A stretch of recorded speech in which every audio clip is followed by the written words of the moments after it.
I'm going to let the voters cast their ballots and let the process play itself out. We'll know soon enough. It's not going to be that much longer. President Obama weighing in on the Democratic race for president. Hillary Clinton is now fighting a two-front war against Bernie Sanders and Donald Trump. Clinton suggesting that it's time for Sanders to help unify the party, as she did in 2008. I will do everything I can to unify the party. I did that when I pulled out in 2008. Some of you remember. Yeah. You know, I am 3 million plus votes ahead of Senator Sanders, right? When I was running against then Senator Obama, he and I were neck and neck in the popular vote. I withdrew. I endorsed him. I campaigned with him. I nominated him at the convention. But Senator Sanders is vowing to fight on. We have a path toward victory. I admit that it is a narrow path, but we think everybody in this country, people in California, in Kentucky, and West Virginia, have a right to determine who they want to see as president of the United States and what kind of agenda they want the Democratic Party to have. So we're going to fight, Scott, for the very last vote that we can get. Few expected the GOP race to be wrapped up so early.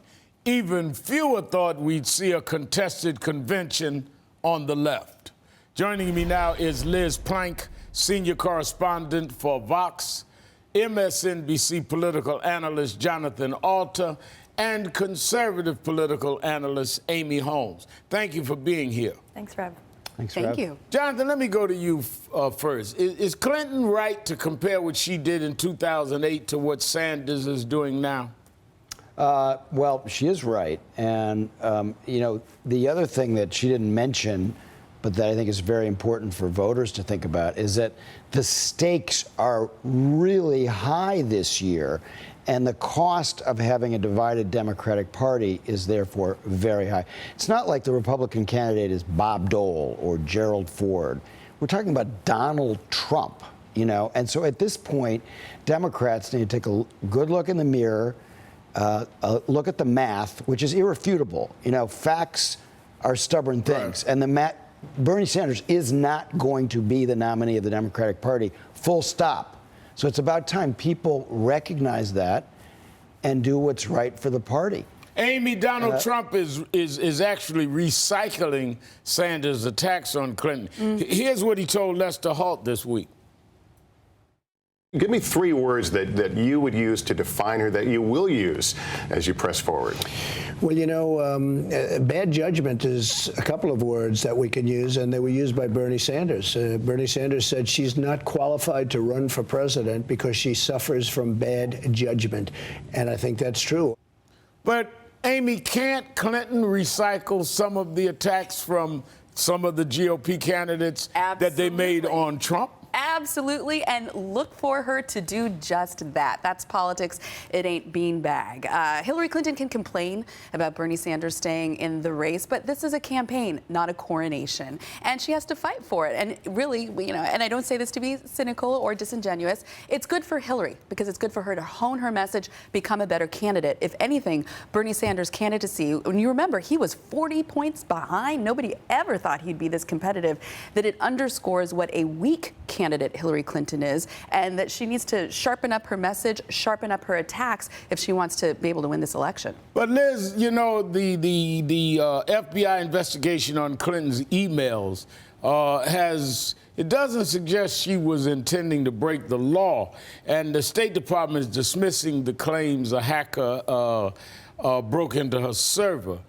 Is Sanders, however, hanging on in case Clinton's campaign implodes over the email investigation? I mean, perhaps it would be a good reason to stick around. And you know, the whole dishonesty issue and trust issue that Hillary Clinton has been having a lot of it is mostly due to that case.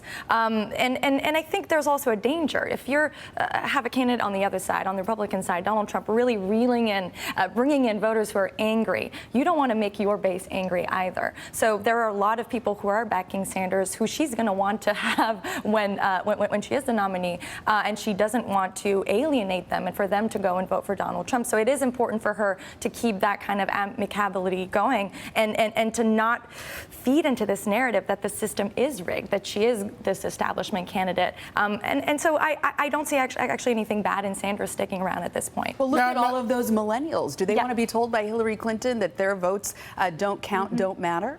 But Jonathan, you know, Mrs. Clinton did what she did in 2008 to unify the party and for her own political future. She did become Secretary of State and respected in the party.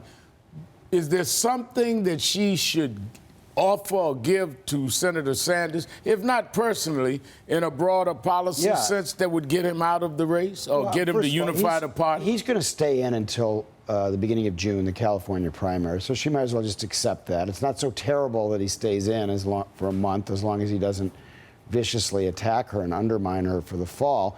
But there are some things that she can do in the party platform. Like, I happen to think that Sanders' free college position is a better message and a more attractive proposal than Hillary's very complicated college loan proposal. Maybe she could say, all right, well, you know, we will have some kind of compromise over the platform at the convention so that that proposal is a little bit more like yours. Or maybe something on banking regulation. Hillary has some. Sanders wants to break up the banks. Maybe there's something in between they could compromise on at the convention. Now, these things would all be good for the Democratic Party because it would be stronger to run a little bit further to the left so as not to alienate those But Liz, supporters. you know, let's look at, as Jonathan talks about, let's deal with some other facts. Bernie Sanders just became a Democrat a year ago. He's 74 years old, so it's not likely he has another presidential run down the road. What's at stake for him here? Right, and I mean, he's still raising a lot of money too. I know that in the last month his fundraising has gone down, but still, when you look at it proportionally, he's making a lot of money still. So there is still support there, and so for him to be able to stay in the party and change the party, perhaps, I mean, that's what he wants to do ultimately. He's in it for the political revolution. So it makes sense at this point that he is sticking around, and he has moved also his campaign away from this negative campaign of saying that Hillary Clinton is not qualified to be president. I think that he is concerned with unifying the party at this point. So it totally does make sense. And hold it 1 minute, Liz, Jonathan, Amy, stay with me. Lots more ahead, and I see you all have a lot more to say.